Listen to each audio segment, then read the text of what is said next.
Well, remodeling your home can be exciting and frustrating. Before the contractor leaves and you get ready to enjoy your new space, the Better Business Bureau recommends doing the final stages of the product. Roseanne is back with us from the BBB to give us a few tips on that. Thanks for joining us again, Roseanne. Thanks, Chevy, for having me here. A lot of people go through this. So what do homeowners still need to do before their home is remodeled and it's all ready to go? So at the end of the project, you're just excited to have it done. But there are still a few things you need to do. And that is that final walkthrough. You want to go through with the contractor, look at everything, and note anything that still needs to be done. And you want to put that in writing so that both of you understand what that next step is.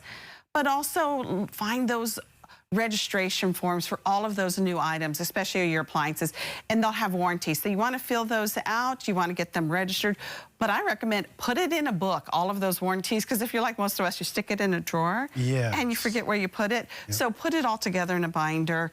Then go through and make sure everything works, all of the appliances or anything that was installed, just to make sure that it all works. But the one other thing there is the permit. So whoever is responsible for that permit, they need to make sure it's closed and everything is buttoned up on that, so it doesn't come back later that you have an opened permit. Yeah, you might sell the house and they might see that, whoa, the permit wasn't issued for this or that. And make sure that the contractor's there before they go, right, to do all this? Exactly. You want to make sure and have that understanding with the contractor what still needs to be done and what that timeline could look like. Kind of like walking through a new apartment you're renting before and after. Okay, so when those items are complete, is there anything else that they need to do? There is. Two more things. So usually what happens is after that final, what they call the punch list, that's that final list of things to be done, you'll make that final payment. So usually you withhold a percentage, a small amount that you pay at the end. And that's agreed upon with the contractor before anything ever begins. But then leave them a review. A lot of times people only talk about if they're unhappy, and that's just human nature. But if they've done a really good job, go ahead and leave them a review. You can leave it with us at bbb.org or in some of the other platforms, because a lot of people do read the reviews.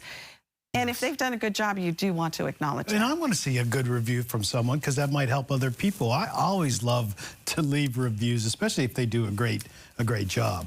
I assume you never pay up front, right? There's agreements where you might give them a stipend or something, a retainer. So usually what happens is when you go into that contract, they usually give you a payment schedule. Okay. And of course, it makes sense. You have to pay for the products as it comes in, because they have to pay for it.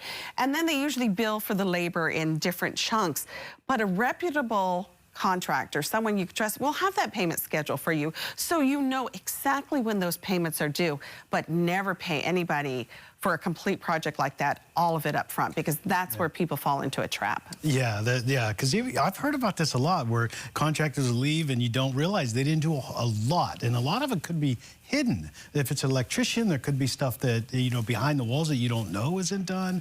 There's a lot to it. That's why it's so important for us to know who is coming into our home, right? Yeah. You've got to make sure they're reputable, and it's so important, because especially when you're behind walls and you can't see it. So make sure you can trust them. You can ask a friend, right? Ask your neighbors, ask family. But once you have that name, go ahead and double check. Check their reputation with us at the Better Business Bureau, but also make sure they're licensed with the state of Hawaii with the DCCA, Professional Vocational Licensing Division.